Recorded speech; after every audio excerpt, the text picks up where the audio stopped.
10 محرم کے روزہ رکھنے کی فضیلت، کیا صرف 10 محرم کا روزہ رکھنا منع ہے؟ تو مفتی صاحب نے اس سوال کا جواب بڑا ہی پیارا دیا ہے، آئیے سماعت کرتے ہیں۔ دوسرا ایک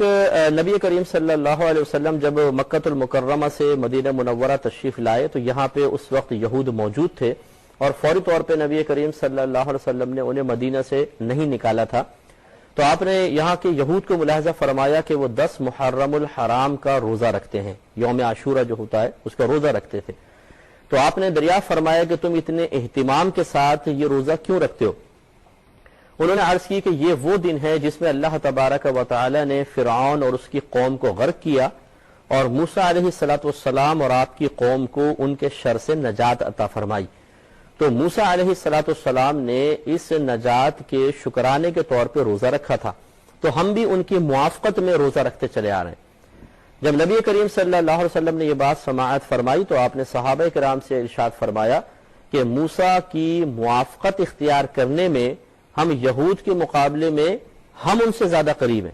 یعنی ہمیں چاہیے کہ موافقت کریں، یہود سے زیادہ ہم ان سے قریب ہیں، لہذا نبی کریم صلی اللہ علیہ وسلم نے صحابہ کرام کو 10 محرم الحرام کا روزہ رکھنے کا حکم ارشاد فرمایا۔ تو کسی نے عرض کی یا رسول اللہ صلی اللہ علیہ وسلم اگر ہم فقط 10 کا روزہ رکھیں گے تو کیا یہ یہود سے مشابہت نہیں ہو جائے گی؟ تو نبی کریم صلی اللہ علیہ وسلم نے ارشاد فرمایا اچھا تو پھر 9 یا 11 کا روزہ بھی ملا لو، یعنی ایک دن کا اور روزہ ملا لو 9 یا 11 کا۔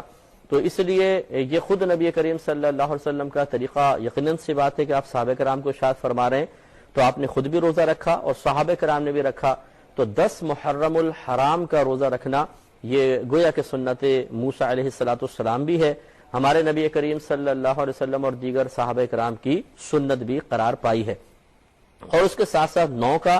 یا 11 کا روزہ بھی ملا لیں تاکہ کسی غیر قوم سے مشابہت بھی نہ ہو جائے۔ اور اس روزے کے بارے میں رحمت کونین صلی اللہ علیہ وسلم کا فرمان ملتا ہے کہ جس نے 10 محرم الحرام کا روزہ رکھا تو یہ اس کے سابقہ 1 سال کے گناہوں کا کفارہ بن جائے گا۔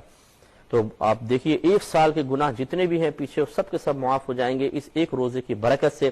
اس لیے کوشش کیجئے، اور اگر آپ کے گھر میں دیگر افراد ہیں ان کا ذہن بھی بنائیے کہ اگر کوئی مشکل نہ ہو، ویسے بھی غالباً ہمارے یہاں تو چھٹی بھی ہے، 10 میں ہم گھر پر ہی ہوں گے، 9 میں بھی شاید 9 کی چھٹی ہے، تو 9 اور 10 کا روزہ آرام سے گھر میں آسانی سے کٹ بھی سکتا ہے اور انشاءاللہ یہ فضیلت بھی حاصل ہو سکتی ہے۔